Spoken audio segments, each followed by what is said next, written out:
Hello friends, welcome to Chess Training. Hi, I am Nikhil Joshi, Live Chessbook Academy. In this video, I will discuss two games of Grunfeld Defense classical variation with you. So friends, let's begin. White started the game with the move pawn d4. Black played the move knight to f6. White played the move pawn to c4 and black played the move pawn to g6. White played the move knight to c3 and black played the move pawn to d5. So, as we have seen in the first video of Grunfeld defense, the black pawn has come to challenge the white pawn, and if white captures this, black knight would capture this. In this game, white player played the move bishop to f4. So you see, his idea could be, if the black player captures this pawn, he could play queen a4 check, attacking the king, attacking the pawn. If black plays knight to c6, now we have to be careful, because when he blocked the check, his queen and knight both are attacking the pawn on d4, and it has no support. As I said to you, the defense is more important than attack for the players of a younger age. So what white should do is play simple move pawn e3, just give him support, and then our bishop as well as queen are attacking it. So say example, black plays bishop to e6 for example. Still we could play bishop into pawn. If he goes for bishop takes bishop, then queen takes bishop, and as a white we have recovered the pawn. Our next plan could be very simple. Play the move knight f3 followed by castling. So you are developing almost all your pieces. In the actual game, black did not went for capture. Instead he went for bishop to g7. Now pawn to e3. Okay, our bishop is supporting this fellow. Black played castling. And to castling, white played a little odd looking move, bishop to e5.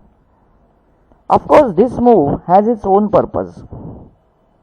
He is actually challenging the black bishop from this post. So black went for the move knight to d7. Now see, when black went for knight to d7, what happened is the queen's support to the d5 pawn, which was already under two attacks from white pawn and knight, has been removed. So we play pawn takes pawn. So we have got an extra pawn. Now black went for knight takes pawn. Knight takes knight, pawn takes knight. So now you see, when we played pawn takes knight, we are attacking his knight. At the same time, what has happened is, our knight and queen have supported this pawn. So even though black has got two attacks over this d5 pawn, our knight and queen are supporting it. Of course, now black has to save his knight, so he played the move knight to g4. Now we have to be careful.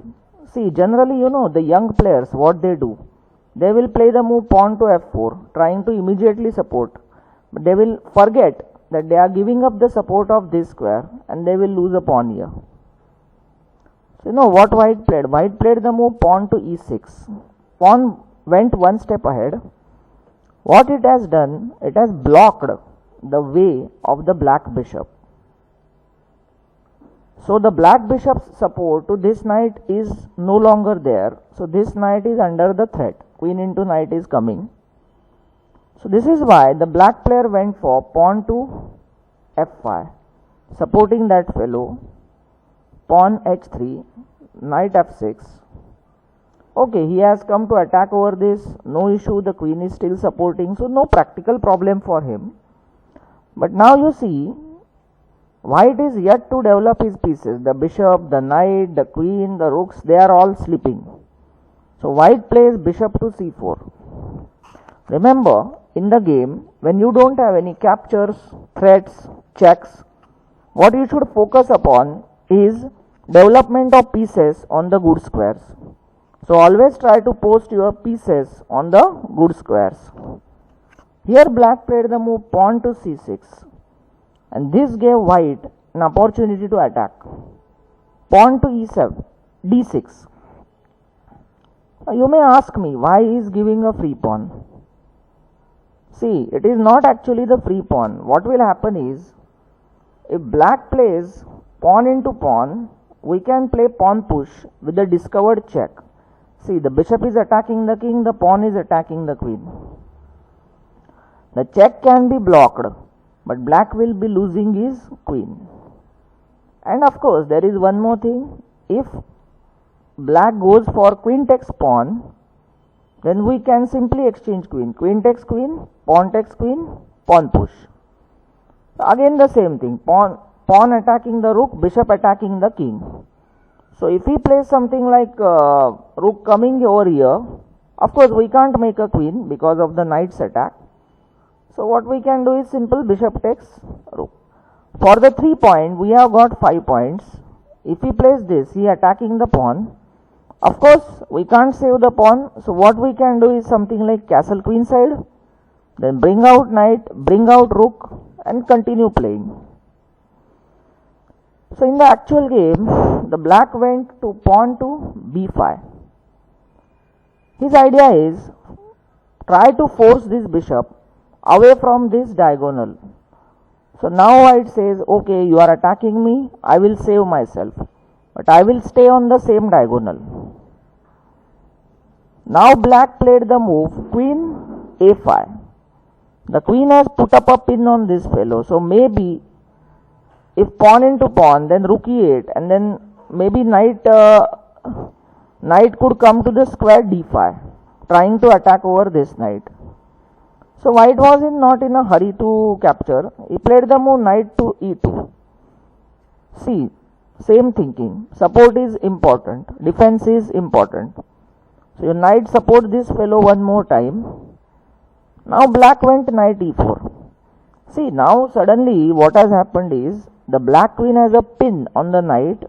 This knight has come to attack it. The bishop has come to attack it. But since we are already given one support, the power of attack is not so much. Now white plays pawn takes e7, attacking the rook, rook e8, only square to go. Now white plays a very brilliant move, queen to d8. See, this is not a free piece. Understand it well. You may think that this is a free piece. This is not a free piece. What will happen is, if he plays queen into d8, you capture his queen, make the new queen. He has to capture you, then push the pawn with the discovered check. And now after capturing his rook, you are again making a new queen. Even if he plays something like rook d5, simply make a new queen. And you are clearly winning. In the actual game, black went for rook takes d8. Pawn takes d8 is equal to queen check. Queen takes d8. And now pawn e7 check. So when we play pawn e7 check, we have given a discovered check and pawn is attacking the queen. So he goes queen to d5. He thought that this is the only way to block it. Now you could simply make a new queen. That is also the way to win. White went for knight into d5. Black unfortunately went for pawn takes knight. Maybe bishop e6. Just trying to block the knight and rook controlling this square could be the way. But still, white could have the move knight c7, attacking this rook, supporting this square where you can make queen, and you are attacking the unsupported bishop as well. This is also clearly winning for white. In the game, he goes for pawn takes this, knight, bishop into pawn check, so he attacks the king and rook. He moves the king inside. Now white even didn't capture the rook, he directly makes a queen. Check, bishop f8 and queen takes f8, check and met. So friends, in this game we learnt about the space advantage. As you observed, white was controlling more squares on the chessboard from the opening itself. Now let us see one more game on the same opening. White played d4, knight f6, c4, g6, knight c3, pawn d5, knight f3. Now see, the different move has come. The idea is he is already supporting the center, and if of course we have to bring out a new piece. These are the only ideas. Black played bishop g7, and now white played queen to b3. So what is the idea? He is making one more attack on this fellow. Now black must be careful about the d5 pawn, because black has got two supports and white has got three attacks over this fellow. So the black player goes for d into c4. See, he goes for the equal exchange. Remember, exchanging the pawns or pieces of equal value is also one of the ways to save the attacked piece or pawn. So white goes for queen into c4, black goes castling, pawn e4. So see, with the support of his knights, white is holding the center. And here black went for the move pawn to b6. The idea can be maybe bishop to a6 with the support of knight. But white goes for the move pawn to e5, attacking the black knight. Now this black thought that if you are attacking my knight, I will also attack your queen. He played the bishop to e6. See, this bishop could also have come from the square a6. The result would have been the same. Now here, I would like you to pause the video, okay, and then think, can we play pawn takes knight? So please try to write the moves that you are thinking on a paper and then check them in the video. Okay, so white player went for pawn takes knight. What is the idea? If he grabs your queen, you grab his bishop. Now see, till now we have captured the knight and the bishop for our queen. We have given 9 points and we have got 6 points. Now try to understand. If he comes to capture our bishop, we will capture his rook. Now we have captured 11 points and this has come with check. So whatever capture he goes for, white can then simply grab this fellow and continue playing. See, even though white has given up a queen and bishop, that is 12 points, what has he captured? The knight first, the bishop, the rook and the bishop. So see, if you make the total, first the knight 3 plus bishop 3 plus 5 rook 11 plus this bishop 14. So for 12 points we have got 14 points. Always check how many points we are giving and we are getting. The actual game, the black king goes for king takes pawn. Now the simple capture, bishop takes bishop. Now we have given up our queen for the knight, bishop and bishop. And of course we have given one extra pawn. So we have given 10 points for 9 points. But now the problem for black is his queen right now has no targets of attack. So black plays the move knight c6, attacking over this fellow. Bishop e3, supporting this. Knight b4. Now this knight threatens to jump on c2, attack the king, attack the rook. Now, be always careful about the attacks of your opponent. So what we can do either castle queen side or as he played in the game, castle king side. Of course, rook coming to c1 to block the knight was also the one of the ways. So now black played knight to c2, attacking the rook, attacking the bishop. What will you save? Rook has 5 points, bishop has 3 points. So of course we must save our rook. Rook d1. And of course this is a supported fellow. This is not an unsupported person. So if knight into bishop, pawn into knight. Now black went for the move pawn c5. Some of you may wonder, why is he giving up the free pawn? See, it's a free pawn. You know why? Because pawn into pawn would open up the line of the rook. So black of course has an answer, queen to c7. Logic is, if now he goes for pawn takes pawn, then queen will capture the unsupported bishop.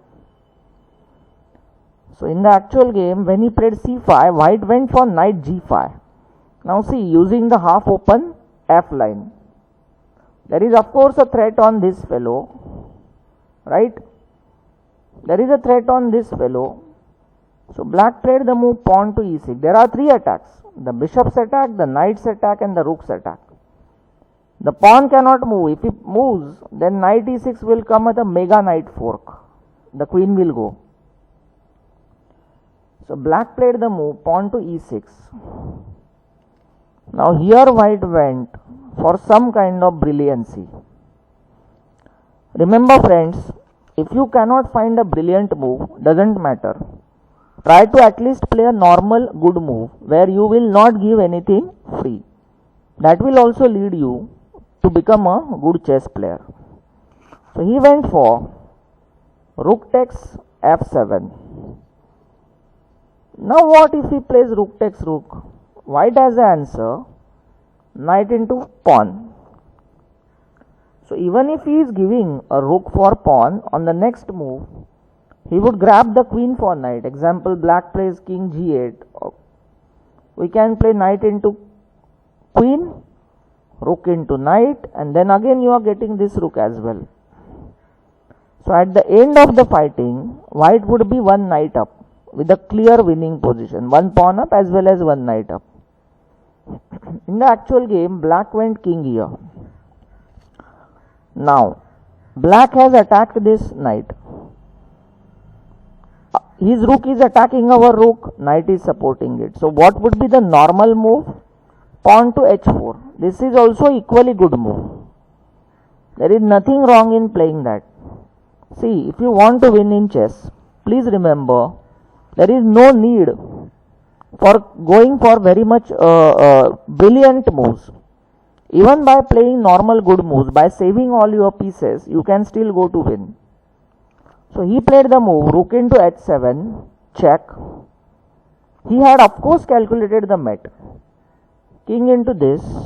Now pawn h4 check. Where can the king run? See, our knight and pawn has blocked these two. Our rook is blocking this. So he has only two choices. King f6, king f5, king g4.